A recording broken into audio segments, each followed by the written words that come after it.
दीवार पर टंगी सास। पंजाबी में कहावत है, सास चंगी होवे या ते दीवार ते टंगी होवे। संगीता की शादी भी एक ऐसे ही घर में होती है जहां उसकी सास दीवार पर टंगी होती है। ससुर और पति शादी के पहले दिन उसे सास के फोटो के सामने ले जाते हैं, जहां ससुर जी कहते हैं, बेटा बेटा संगीता, ये तुम्हारी सास थी, बहुत नेक और भली, लेकिन थोड़ी गुस्सैल थी। गुस्सा आने पर सब तहस नहस कर देती थी, पर अब ये इस दुनिया में नहीं है। हाँ संगीता, माँ होती तो तुम इनकी कोई बात टाल नहीं सकती थी, वरना तो माँ घर में भूचाल ले आती।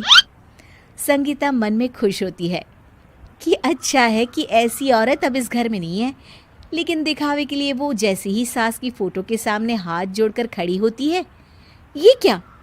सास उसे देखकर मुस्कुराने लगी।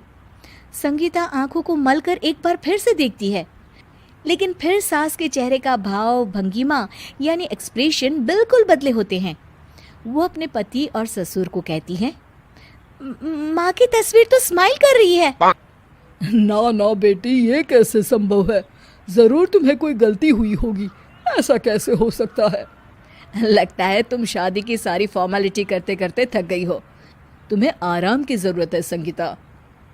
खैर, सारे संगीता की बात को इग्नोर कर कमरे में चले जाते हैं।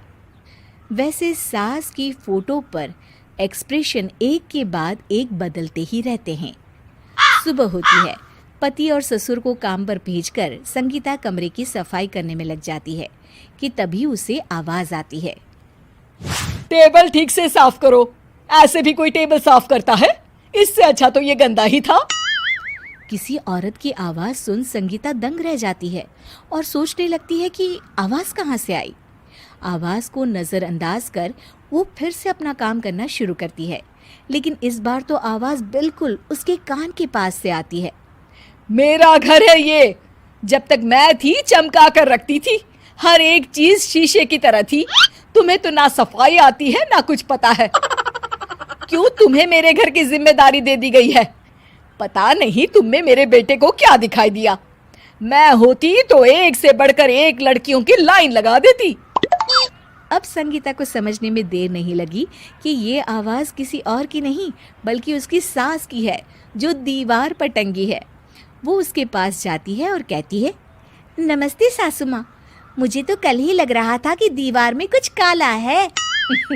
वो दीवार नहीं, दाल होती है पगली। सही पकड़े हैं सासू माँ। तो क्या हो गया आपको जो आप यहाँ भी चैन से नहीं बैठी हैं? सुना मैंने आपका व्यवहार काफी गुस्से वाला था। चुप रह तू, ज्यादा बकर बकर ना कर। घर का काम करना तो आता नहीं, आई है मुझसे बहस करने। हाँ देखिए सासू माँ, मैं आपसे साफ साफ कह देती हूँ, मुझसे पंगा लेने की कोशिश मत करिएगा। तभी पीछे से संगीता का पति आता है। अरे संगीता, किससे बात कर रही हो? कौन है वहाँ? संगीता की सास की फोटो फिर से पहले जैसी हो जाती है। आपकी माँ से कह रही थी कि मुझे काम करना आता। अरे संगीता, माना सास के ताने हर बहू को अच्छे लगते हैं, लेकिन यहाँ तो माँ है ही नहीं, तुम तो फोटो से ही। तुम भी लाजवाब हो संगीता। किसी को विश्वास नहीं होता कि संगीता अपनी मरी हुई सास की फोटो से बात करती है। वहीं आए दिन संगीता की सास संगीता को किसी न किसी बात पर आते जाते ताने देती। संगीता को भी अब सास के तानों और उनसे बात करने की आदत हो गई। वो कभी खानदान की कहानी तो कभी तीज त्योहार कैसे मनाए या किसी व्यंजन की रेसिपी सास से ही पूछती।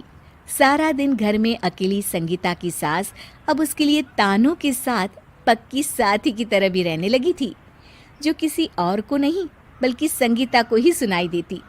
तो देखा आपने, सास बहू का रिश्ता हर रिश्ते से ऊपर होता है, फिर चाहे वो खट्टा हो या मीठा।